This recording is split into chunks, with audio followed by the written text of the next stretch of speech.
My brother sent a group text, family ski trip to Aspen. Everyone's invited to attend. Then privately messaged me, not you. Mom said you'd kill the vibe with your kid. I replied, have fun.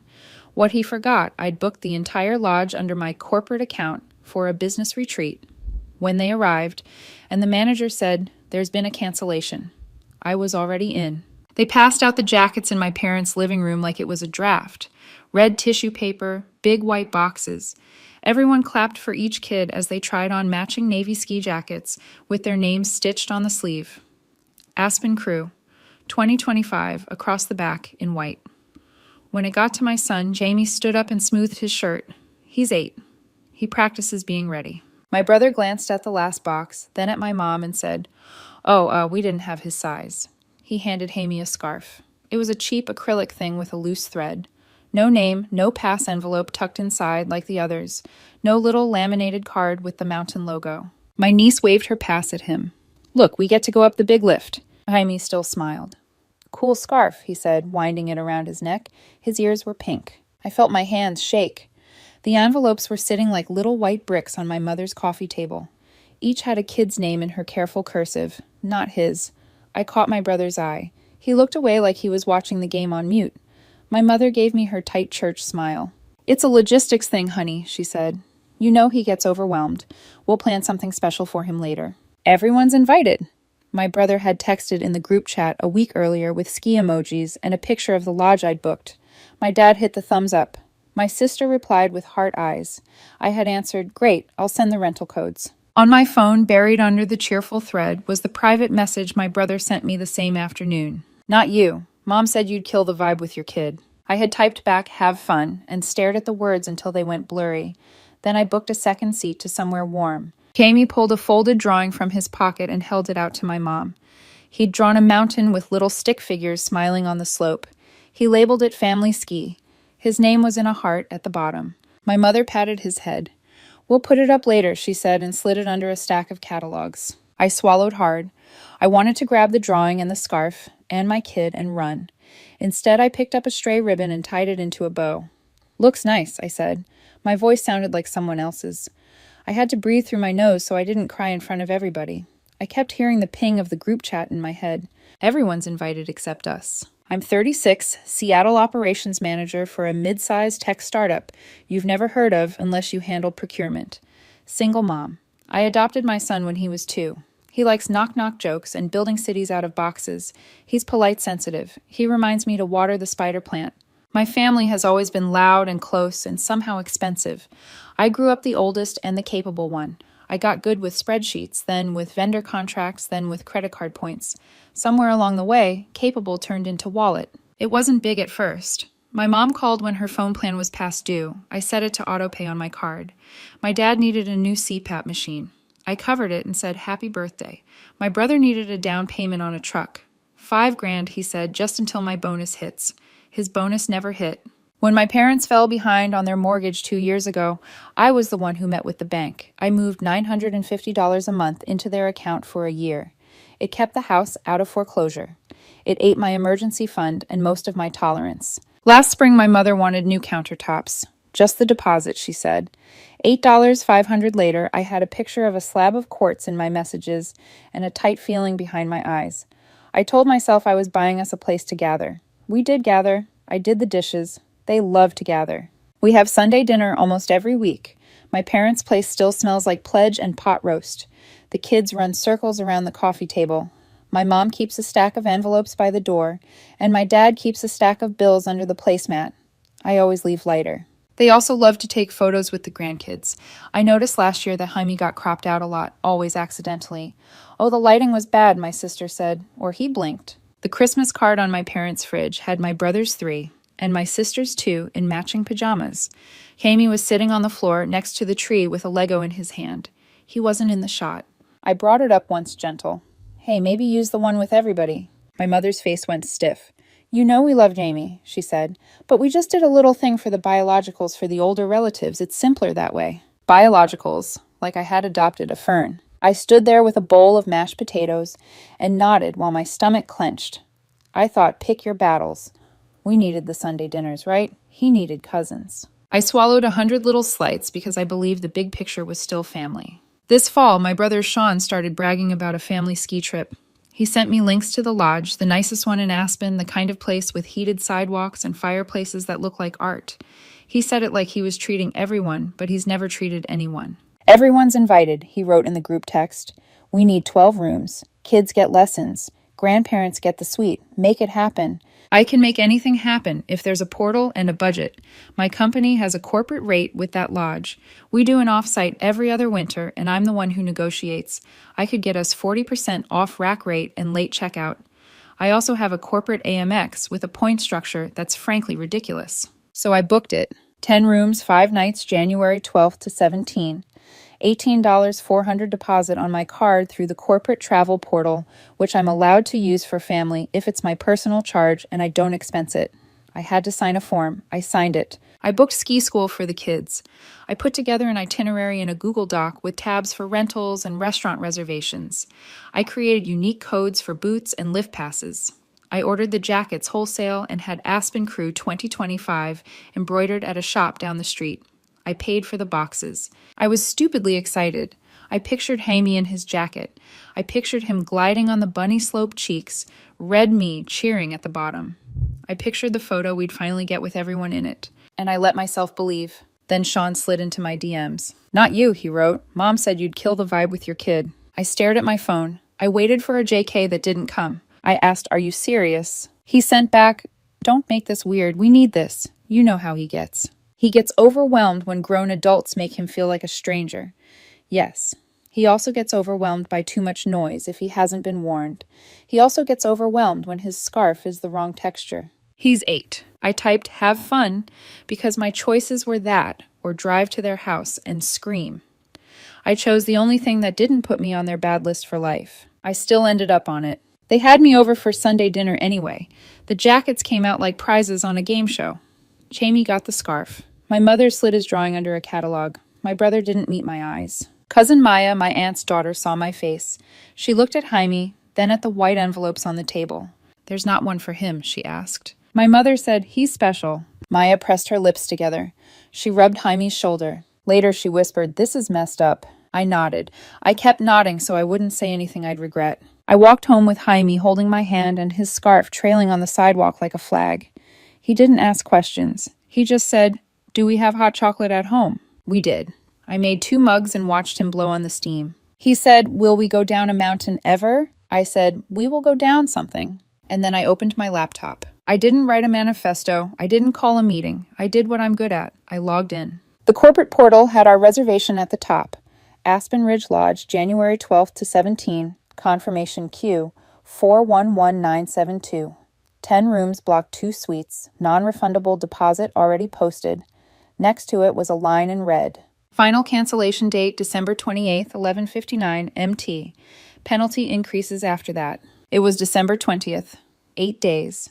Plenty of time to become a person who kept paying for a family that pretended my son didn't exist, or 8 days to stop. My mouse hovered over modify. I could hear my mother's voice in my head.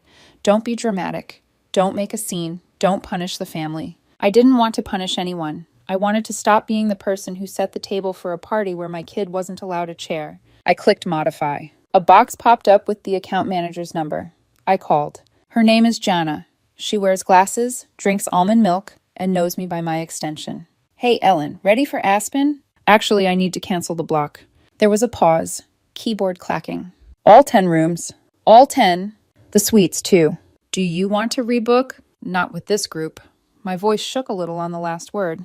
I cleared my throat. Just process the cancellation. I'll eat the fee. The fee is $150 processing. It's waived if it's rebooked within 6 months, but I'll process as you wish. Thank you. I exhaled. I didn't realize I'd been holding my breath. I watched the screen refresh. The gray boxes that said confirmed turned red.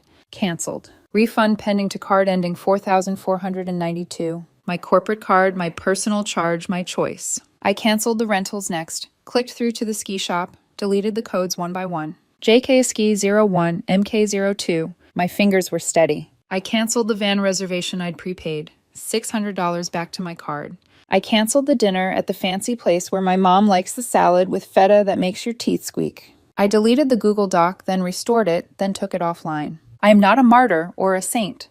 I am a woman who remembers who created the spreadsheet. I didn't send a blast. I didn't tell them to check their emails. I didn't explain myself. I had already said, have fun. That was all the notice they gave Hammy. I opened a new tab and typed Seattle to Cabo because my brain chose ocean. 2 coach seats leaving the same day. They were scheduled to fly to Aspen. Miles covered the flights. The little boutique hotel with the courtyard and the orange trees had a double room. The map showed a taqueria 2 blocks away and a beach 5. The total was less than the deposit I'd just freed. I clicked book. I printed the confirmation and slid it into a folder with Jaime's passport. I told my boss I'd be offline for a week to take my kids somewhere quiet. He said good, with the tone of a man who understands burn rates and burnout. I arranged for Miss Patel down the hall to feed the cat. I ordered sunscreen and a bucket hat and a new book about whales. I didn't tell Jaime until the night before. I wanted to be sure the cancellation processed. When the refund hit my card 3 days later, I sat him on the couch. Hey, I said, guess what? What? We're going to the beach. Like a plane. Like a plane and then tacos. He blinked like I had said we were going to the moon. Then he whooped and nearly fell off the couch, and I had to grab his elbow, and we both laughed. I printed the screenshot of the private message from Sean and tucked it behind the travel folder. Not because I planned to use it in a PowerPoint, but because I wanted to remember the moment I stopped pretending. On the day they were driving from the airport to the lodge, we were already through security. Jaime's hand in mine, our backpacks light. He wore his new bucket hat to the gate and made up a song about lizards. The scarf was in the donation pile by the door at home. It was not our problem anymore. They landed in Aspen to find an empty lobby and a manager who had my name on a screen with a red line through it. I know because my phone started buzzing as we taxied into the sun in Cabo. 20 missed calls by the time we got to the taxi stand. 16 texts. Sean, what's going on? Mom, call me now. Dad, your mother is upset. My sister, are you okay? Everyone is freaking out. Sean, again, did you cancel the lodge? Then you ruined everything. Then those kids are crying. Do you realize what you did? I read them standing by a palm tree with warm air on my face and my kid pointing at a gecko on the wall like it was a miracle. I typed and erased 3 times. Finally, I wrote, I won't fund a family my kid isn't part of. I sent it to the group, not just to Sean. I didn't name names or attach screenshots. I didn't call anyone a liar. I put the boundary in a complete sentence. Mom wrote back, don't be dramatic. It was just a size issue. We had a scarf. Then you should have talked to me. Adults don't do this. Cousin Maya texted me privately. I'm sorry, she wrote. That text was awful.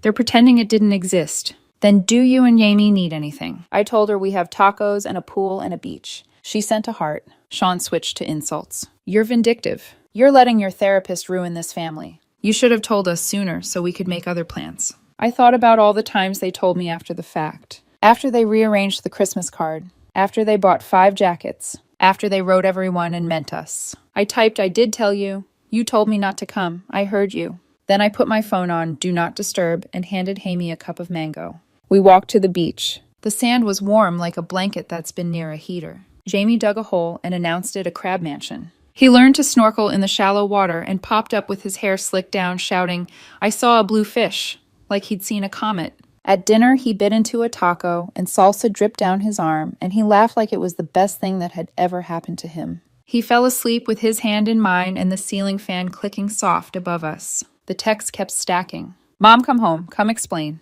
Dad, let's not ruin the whole vacation. Aunt Linda, call me when you can. I think this needed to happen. My sister, I get it. I'm trying to talk to them. I repeated the sentence again to anyone who reached me. Calm. I'm not your backup bank. I won't fund a family my kid isn't part of. Some wrote back, that's not fair. Some didn't respond. Maya sent me a picture of the kids in rental gear at a cheaper motel 2 towns over, faces puffy from crying and sleep.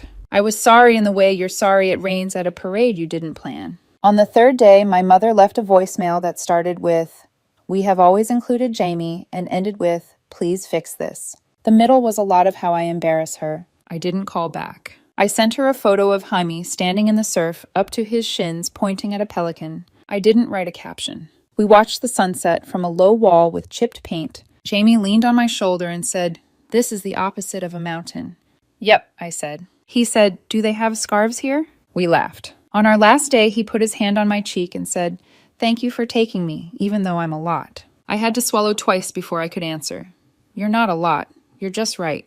Anyone who says different is wrong. He nodded like we had established a rule, and maybe we had. We flew home with sand in our shoes and sun lines on our noses. Seattle in January smelled like wet leaves and coffee. I unpacked the swimsuits and put the travel folder back on the shelf behind the folders for taxes and school forms. I slid the printed screenshot of Sean's message into a manila envelope and wrote boundaries on the tab with a Sharpie. It wasn't a trophy, it was my reminder. I didn't go to Sunday dinner that week. I told Amy we were having home Sunday. He helped me set the table. 2 plates, 2 mugs of cocoa. I put 2 extra chairs at the end because habits are hard to break, and because leaving doesn't change the shape of a table. They stayed empty. The room felt quieter and also kinder. Cousin Maya came by with her little boy and a bag of bagels. "I'm Team You," she said at the door. "No fanfare." The kids built a city out of Amazon boxes and named the streets after snacks. She sat on my couch and rolled her eyes at family politics and then said, "I saw the message. You're not crazy." I felt something unclench between my ribs. My mother tried for a reset the following week. She texted Sunday dinner at 5:00. "Bring Jamie." I wrote back, "I will not bring my child to a house where he gets a scarf while others get passes." She sent a frowny face, then a thumbs up. Prayer hands. I set the phone face down and stirred the soup. Life didn't blow up. No car tires were slashed. Nobody stood under my window in the rain. There were fewer pings from the group chat. I left the chat on mute. I stopped checking their social media. It was like walking out of a store you thought had everything and realizing you already had the thing you needed in your pocket.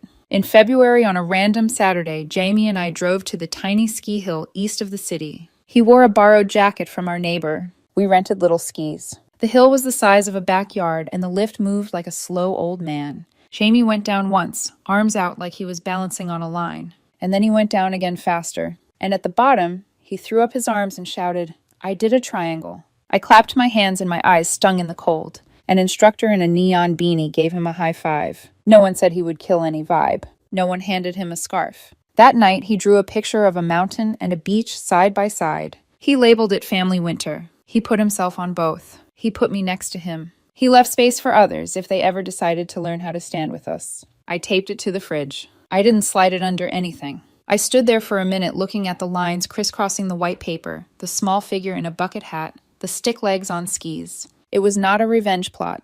It was the map out of a place I'd been stuck. The next Sunday, I set 2 bowls on the table and 2 spoons. The extra chairs were still at the end waiting. Maybe someday they'll be filled by people who see my kid as real. Maybe not. Either way, I was done paying admission to be told we didn't belong. I learned that money can buy rooms and jackets and lift passes, but it can't buy respect for your child.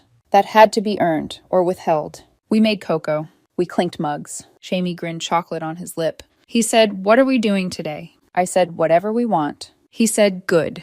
And he went to get the box city humming. The house felt small and exactly the right size.